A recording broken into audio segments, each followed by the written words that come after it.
What about Damon's final badass scene? Homeboy showing up on Dragon, and that was Sea Smoke, by the way, and like hosing him down. Were y'all like, wait, what the fuck's he doing with a dragon? No, because they mentioned that they had more than one earlier in the episode. That's the sea snake's son, isn't it? Correct. That was Corlys' son. But they mentioned when they were having the conversation and you're watching the battle happen in the background, they mentioned multiple dragons. Yeah, they did. They had pluralized that before, so I assume there were 2 or 3 of them. And no issues with saying, hey, I thought they were a shipping family. What's he doing riding a dragon? Y'all were cool with him riding a dragon? No, they're descended from Valyria. Yeah, they're Targaryens. They get dragons. That's their thing. They're not Targaryens. They're not. They're Valyrians. They're Valerians from Valyria. They are a shipping family. The reason why both the 8-year-old / 12-year-old girl from last episode, she's a dragon rider. They didn't really say it, but she was obviously very interested in dragons, as well as Laenor, who was riding on Sea Smoke and like tearing shit up, have dragons. The reason why they're dragon riders is because of who their mom is. Their mom is Rhaena. She was the queen that never was. She is a Targaryen. Yeah, she's the king's sister, isn't she?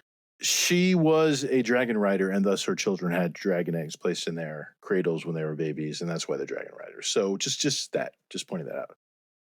Something I'd like to point out is Daemon's dragon is boss looking, man. It's all snaky and weird.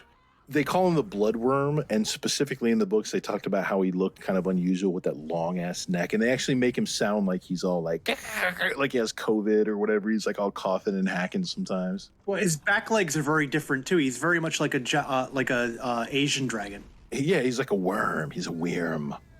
He's cool looking. That's very intentional. Something else I'd like to point out about the dragons specifically. From the old show to the new show, the dragon fire is a lot less impressive in the new show. Yeah. It used to have a whole lot more kinetic force when it would come blasting out. It was like a Godzilla blast. Well, that was kind of bullshit, I thought, in the first season. Like, when it actually knocks down towers. Yeah, it looked cool as shit. It looked cool as fuck, you know? But it made no sense to me. Having seen that in the past, though, this looks tepid.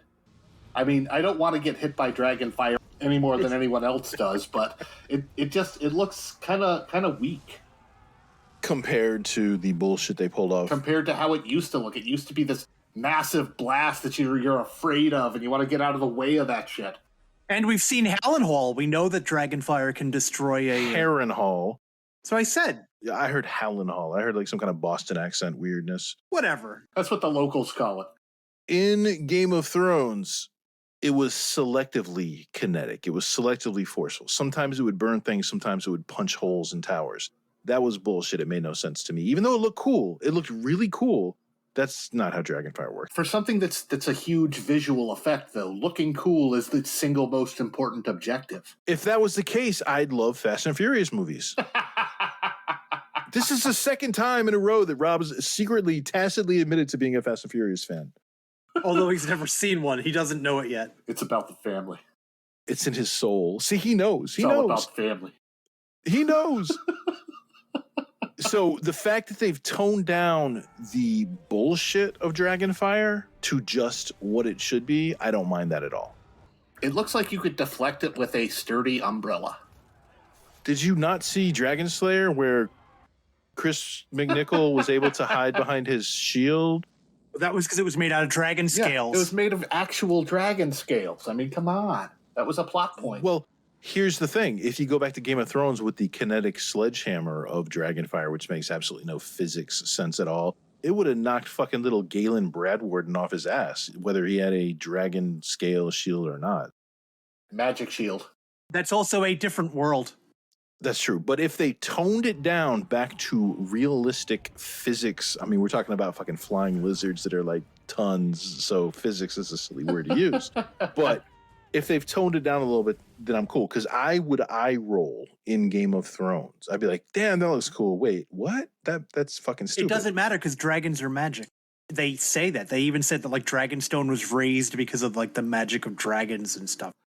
What was that movie with Matt McConaughey in it where he's fighting the dragons? Reign of Fire. That had absolutely wonderful dragon fire effects and a physics explanation as to how they worked. Yes. And you could actually see it when they would breathe out their fire. You'd see the liquid shoot from the two different points in their mouth, Yeah. and then it ignites after they combine. And I thought that was so cool. And I mean, that's what you're dealing with. Like, I hate to say it because Aliens, as great as it is also susceptible to this bullshit. Usually in Hollywood, when you see someone with a flamethrower, it's because the barrel of the gun is shooting fire. That's not what a fucking flamethrower is. The flamethrower is shooting fucking liquid, and the liquid just happens to be on fire. And it goes past the little fuse that lights it. Yeah. It's shooting liquid that is on fire. So if you actually have that kind of physics in your dragon, that's kind of cool, where it's actually... It's a super soaker of death.